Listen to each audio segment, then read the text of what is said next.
ఈరోజు పిన్నెల్లి రామకృష్ణారెడ్డి మీద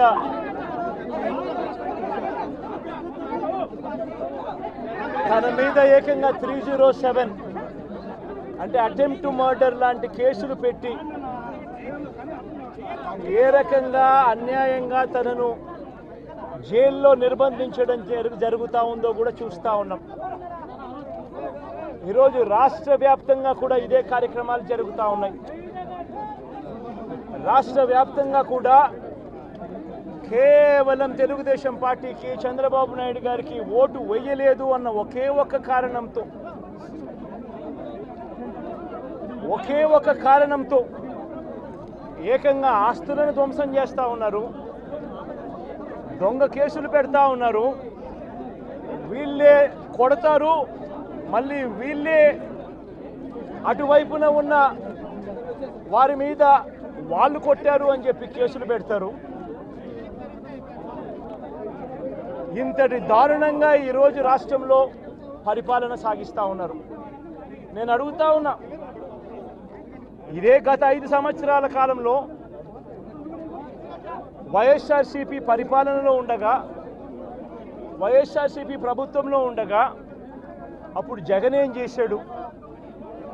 కులం చూడలేదు, మతం చూడలేదు, ప్రాంతం చూడలేదు, చివరికి ఏ పార్టీకి ఓటు వేశారన్నది కూడా చూడకుండా ప్రతి పథకము ప్రతి మనిషి కూడా అర్హత అన్నది మాత్రమే ప్రామాణికంగా తీసుకుని ప్రతి ఇంటికి డోర్ డెలివరీ చేసిన ప్రభుత్వం వైఎస్ఆర్సీపీ ప్రభుత్వందైతే, జగన్మోహన్ రెడ్డి ప్రభుత్వందైతే ఈరోజు కేవలం తెలుగుదేశం పార్టీకి ఓటు వేయలేదని, కేవలం చంద్రబాబు నాయుడు గారికి ఓటు వేయలేదని, కేవలం ఓటు వేయలేదన్న ఒక్క కారణంతో ఆస్తులు ధ్వంసం చేస్తూ ఉన్నారు, మనుషులను కొడతా ఉన్నారు, కొట్టి మరి కేసులు పెడతా ఉన్నారు. ఇంతటి అన్యాయంగా రాష్ట్రాన్ని రావణ కాష్టం చేస్తూ ఉన్నారు. రాజశేఖర రెడ్డి గారి విగ్రహాలను విరగొడతా ఉన్నారు, పగలగొడతా ఉన్నారు. ఇవన్నీ ఏదైతే చేస్తూ ఉన్నారో ఇవన్నీ కూడా శిశుపాలుని పాపాల మాదిరిగా ఇవన్నీ కూడా పాపాలు పండుతాయి. ప్రజాస్వామ్యంలో ఏదైనా కూడా ప్రజలకు మంచి చేసి ప్రజల గుండెల్లో స్థానం సంపాదించుకుని ప్రజల దగ్గరికి వెళ్ళి ఫలాని మంచి చేశాం కాబట్టి మాకు ఓటు వేయండి అని అడిగే పరిస్థితులు ఉండాలి తప్పనిచ్చి ఈ మాదిరిగా దౌర్జన్యాలు చేసి, ఈ మాదిరిగా అన్యాయమైన కేసులు బిగించి, ఈ మాదిరిగా ఆస్తులు ధ్వంసం చేసి, ఈ మాదిరిగా ఫియర్ సైకోసిస్ క్రియేట్ చేస్తూ రాజకీయాలు చేస్తే మాత్రం అది ఏ రోజు కూడా నిలబడే రాజకీయం కాదు. తాత్కాలిక మేలేదైనా జరుగుతుందేమో తప్పనిచ్చి తర్వాత ఓటు వేసేటప్పుడు మాత్రం ప్రజలు ఇవన్నీ కూడా ఖచ్చితంగా గుర్తుపెట్టుకొని లెక్క జమ చేసి చంద్రబాబు నాయుడు గారికి గట్టిగా బుద్ధి చెప్పే పరిస్థితులు రోజులు కూడా తొందరలోనే ఉన్నాయని కూడా ఈ సందర్భంగా చంద్రబాబు నాయుడు గారిలో మార్పు రావాలని సందర్భంగా కూడా తెలియజేస్తా ఉన్నా. నిజంగా ఇదే విషయానికి వస్తే ప్రజలు ఎందుకు నీకు ఓటేశారు చంద్రబాబు నాయుడు గారు అని చెప్పి ఫస్ట్ చంద్రబాబు నాయుడు ఆలోచన చేయాలి. ఒకవైపున వైఎస్ఆర్ కాంగ్రెస్ పార్టీ ప్రజల్లో వ్యతిరేకత వల్ల ఓడిపోలేదు, ప్రజలకు మంచి చేసి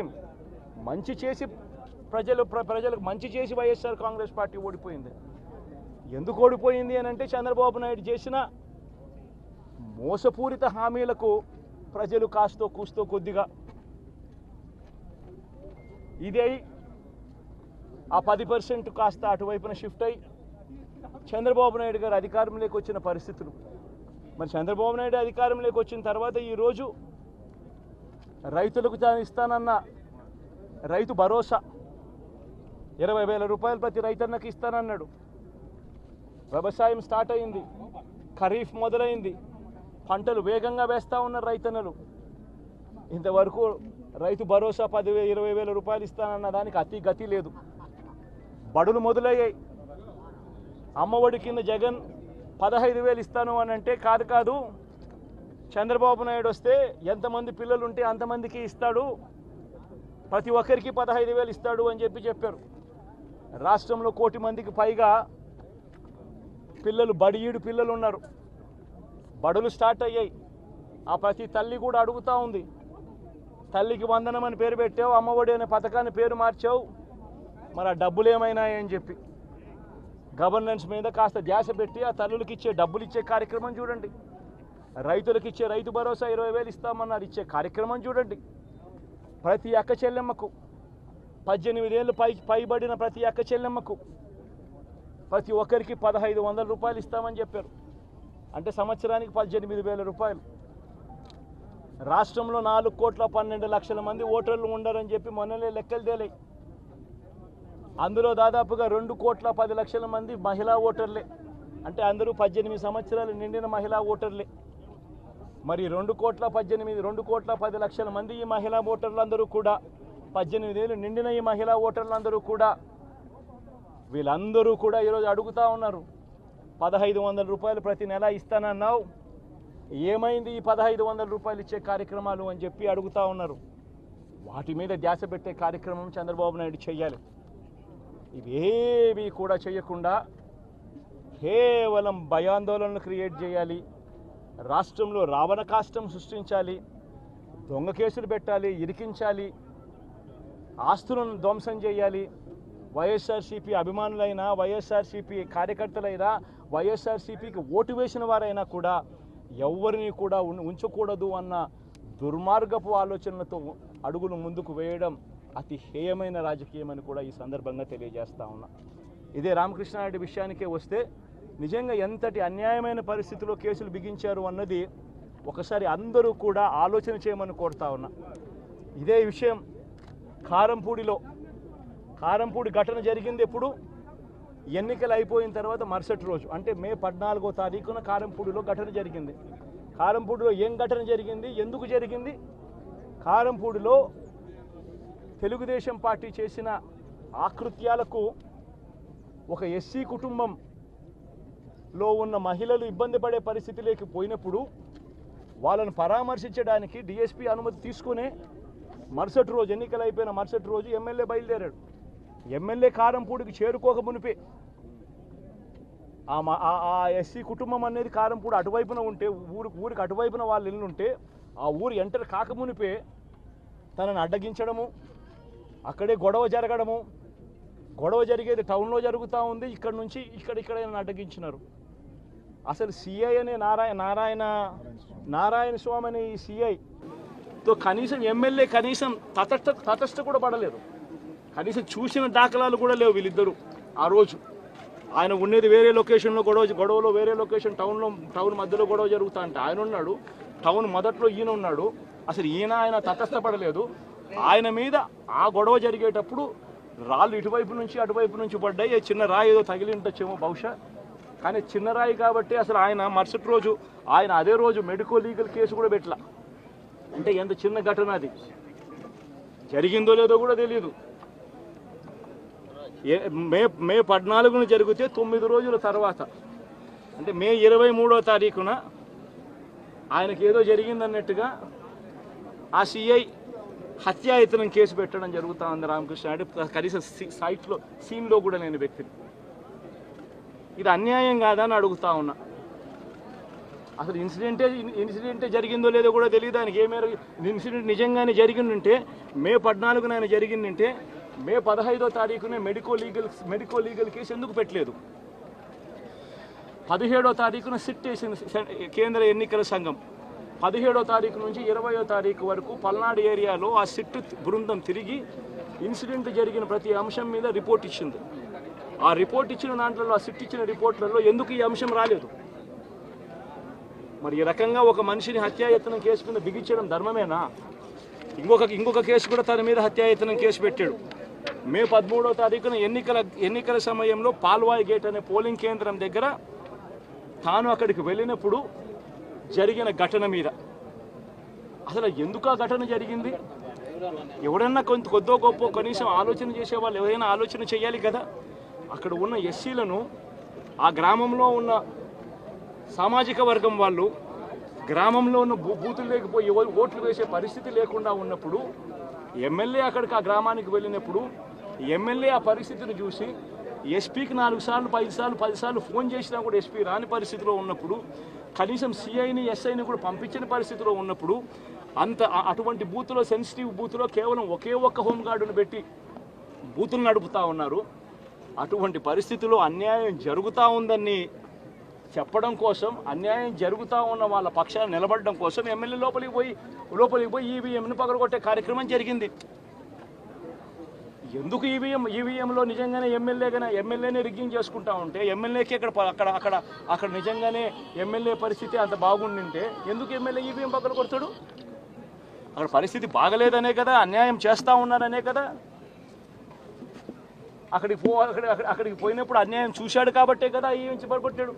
ఆ ఈవీఎం ఏదైతే పగలగొట్టిన కేసులు ఏదవుతుందో తనకు బెయిల్ వచ్చింది. ఈరోజు తాను బెయిల్ అక్కడ లోపల ఉన్నది ఈవీఎం పగలగొట్టిన కేసులో కాదు, తను లోపల ఉన్నది ఈవీఎం పగలగొట్టిన కేసులో. అన్యాయం జరిగింది అని చెప్పి, అన్యాయం జరుగుతూ ఉన్న పరిస్థితిలో ఎమ్మెల్యే అక్కడికి పోయి అడ్డుకునే కార్యక్రమంలో జరిగింది అని చెప్పి కోర్టులు కూడా గుర్తించాయి కాబట్టి తనకు బెయిల్ వచ్చింది. కానీ మళ్ళీ ఆ తర్వాత ఏం జరిగింది? ఆ ఇన్సిడెంట్ జరిగిన 10 రోజుల తర్వాత, ఆ ఇన్సిడెంట్ జరిగిన 10 రోజుల తర్వాత అంటే మే 23వ తారీఖున ఎమ్మెల్యే అక్కడికి వెళ్ళి హత్యాయత్నం చేశాడట. అదే పోలింగ్ బూత్లో హత్యాయత్నం చేశాడంట. ఎవడన్నా బుద్ధునోడు ఎవడన్నా నమ్మదానికి ఉందయ్యా? ఎవడన్నా ఎమ్మెల్యే అనేవాడు అక్కడికి పోయినప్పుడు వాళ్ళు చేస్తూ ఉన్న రిగ్గింగు, ఎమ్మెల్యే దానికి అడ్డుకునే కార్యక్రమం చేస్తూ ఉంటే ఎమ్మెల్యే అక్కడికి పోయి ఎమ్మెల్యే హత్యాయత్నం చేస్తాడా? చెప్పడానికైనా హద్దు పొద్దు ఉండాలి కదా. 10 రోజుల తర్వాత ఎమ్మెల్యే హత్యాయత్నం చేశాడని చెప్పి కేసు పెడతారు 10 రోజుల తర్వాత. ఇప్పుడు నిజంగానే అటువంటి ఇన్సిడెంట్ జరిగిందంటే సిట్టు 17వ తారీఖు నుంచి మే 17వ తారీఖు నుంచి 20వ తారీఖు లోపల మధ్యలో ఇచ్చిన రిపోర్ట్లో ఆ సిట్లో అది చెప్పాలి కదా, ఇట్లా జరిగింది, ఎమ్మెల్యే అనే వ్యక్తి హత్యాయత్నం చేసే కార్యక్రమం చేశాడు అని చెప్పి రావాలి కదా. మరి ఎందుకు సిట్ రిపోర్ట్లో రాలేదు? ఈ రకంగా ఒక మనిషిని కేవలం 4 సార్లు ఎమ్మెల్యే తాను 2000 కన్సిస్టెంట్గా 4 సార్లు ఎమ్మెల్యే గెలిచాడు. 2009లో గెలిచాడు, 2011లో గెలిచాడు, 2014లో గెలిచాడు, 2019లో గెలిచాడు. ఒక మనిషి కన్సిస్టెంట్గా 4 సార్లు ఎమ్మెల్యేగా గెలుస్తూ వస్తున్నాడు అని అంటే ఆ మనిషి మంచోడు కాబట్టి గెలుస్తూ వచ్చాడు, ఆ మనిషి మంచోడు కాబట్టి ప్రజలు ఆశీర్వదిస్తూ వచ్చారు. అటువంటి వ్యక్తిని తీసుకొని వచ్చి తప్పుడు కేసులలో ఈ మాదిరిగా బిగించడం ఎంత మటుకు ధర్మం? ఈరోజు ఒక్క రామకృష్ణారెడ్డి ఒక్క పరిస్థితే కాదు, రాష్ట్ర వ్యాప్తంగా ప్రతి గ్రామంలోనూ కూడా ఇదే కార్యక్రమాలు జరుగుతూ ఉన్నాయి. ప్రతి ఒక్కరూ కూడా వాళ్ళ స్థాయిలో రెడ్ బుక్స్ అని చెప్పి రెడ్ బుక్లు పెట్టుకొని ఉన్నారు. చంద్రబాబు నాయుడు స్థాయిలో చంద్రబాబు నాయుడు ఒక రెడ్ బుక్, లోకేష్ స్థాయిలో లోకేష్ ఒక రెడ్ బుక్, ఎమ్మెల్యే స్థాయిలో ఎమ్మెల్యే ఒక రెడ్ బుక్, మండల స్థాయిలో మండల నాయకుడు ఒక రెడ్ బుక్, గ్రామ స్థాయిలో గ్రామంలో ఇంకో రెడ్ బుక్, గ్రామ స్థాయిలో ఇంకో నాయకుడు, గ్రామ స్థాయిలో ఇంకో రెడ్ బుక్లలో పెట్టుకొని ఏం చేస్తూ ఉన్నారు? అతి దారుణంగా అన్యాయంగా ఆస్తులు ధ్వంసం చేస్తూ ఉన్నారు. రాష్ట్రం మొత్తం దాన్ని చూస్తూ ఉంది, కానీ ఎవడు మాట్లాడడం లేరు. దొంగ కేసులు పెడతా ఉన్నారు, పోలీసులు ప్రేక్షక పాత్ర పోషిస్తూ ఉన్నారు. దొంగ కేసులు పెడతా ఉన్నారు, వాళ్ళే కొడతారు, మన ఇటువైపున కేసులు పెడతా ఉన్నారు. రాష్ట్రం మొత్తం ఇది చూస్తూ ఉంది. చీని చెట్లు నరికేస్తూ ఉన్నారు, ఆస్తులు ధ్వంసం చేస్తూ ఉన్నారు, కనిపిస్తూ ఉంది. ఎమ్మెల్యేలు ఏకంగా జేసీబీల మీద పొక్లేన్ల మీద ఎమ్మెల్యేలు స్వయంగా తిష్టేసి ఏకంగా పోయి బిల్డింగులు పగలగొట్టే కార్యక్రమాలు చేస్తూ ఉన్నారు. ఇంతటి దారుణంగా నిజంగా చేస్తూ ఉన్నారు అని అంటే ఎల్లకాలం ప్రభుత్వం మీది కాదు, ఎల్లకాలం రోజులు మీయే ఉండవు చంద్రబాబు, అది గుర్తుపెట్టుకో. మీ పాపాలు పండుతూ ఉన్నాయి వేగంగా. ప్రజలు దీన్ని క్షమించని పరిస్థితుల్లోకి వస్తారు. ఖచ్చితంగా మీకు బుద్ధి చెప్పే పరిస్థితులు రోజులు కూడా ఉంటాయి. చేతనైతే మంచి చేయండి, మంచి చేసి ప్రజల మనసులు గెలుచుకుని ఓట్లు ప్రజల మనసుల్లో స్థిరస్థాయిగా నిలబడే కార్యక్రమం చేయండి. కానీ తప్పుడు రాజకీయాలు ఈ మాదిరిగా నువ్వు ఒక్కరిమే చేస్తావు అనుకుంటా ఉన్నావు. ఇదే మాదిరిగా కొనసాగితే రాష్ట్రంలో ఒక తప్పుడు సాంప్రదాయానికి నువ్వు నాంది పలుకుతా ఉన్నావు. నువ్వు వేసే ఈ బీజం, నువ్వు వేసే ఈ తప్పుడు సాంప్రదాయం, రేపొద్దున నువ్వు వేసే ఈ బీజం చెట్టు అవుతుంది. రేపొద్దున నువ్వు ఏదైతే ఇత్తుతావో అదే పండుతుంది. రేపొద్దున మళ్ళీ మీ గ్రామాలలో మీ కార్యకర్తలకు ఇదే పరిస్థితిని ఇదే మాదిరిగానే మళ్ళీ జరిగే కార్యక్రమాలు కూడా జరుగుతాయి. అటువంటి తప్పుడు సాంప్రదాయాలు దయచేసి ఇప్పటికన్నా ఆపండి. నాయకులుగా ఉన్న మనలాంటి వాళ్ళం ఇలాంటివి ప్రోత్సహించకూడదు. ఇలాంటివి ఎవరు తప్పు చేసినా తప్పు అని చెప్పే కార్యక్రమం నాయకులుగా మనం చెయ్యాలి. కానీ దగ్గరుండి ఈ మాదిరిగా ప్రోత్సహించడం అతి దుర్మార్గమైన కార్యక్రమం. దయచేసి దీనికి ఫుల్ స్టాప్ పెట్టే కార్యక్రమం ఖచ్చితంగా చెయ్యండి చంద్రబాబు అని చెప్పి సందర్భంగా మరొక్కసారి చంద్రబాబును ఈసారి హెచ్చరిస్తున్నామని కూడా చెప్తా ఉన్నాం. ఈసారి కోరడం లేదు, హెచ్చరిస్తున్నామని కూడా చెప్తా ఉన్నాం. ఇదే మాదిరిగా జరుగుతూ పోతూ ఉంటే మాత్రం ఎవరైనా కూడా ఊరుకునే కార్యక్రమం జరగదు. రియాక్షన్ అనేది ఖచ్చితంగా ఉంటుందని కూడా చంద్రబాబు నాయుడు సందర్భంగా గట్టిగా చెప్తాం.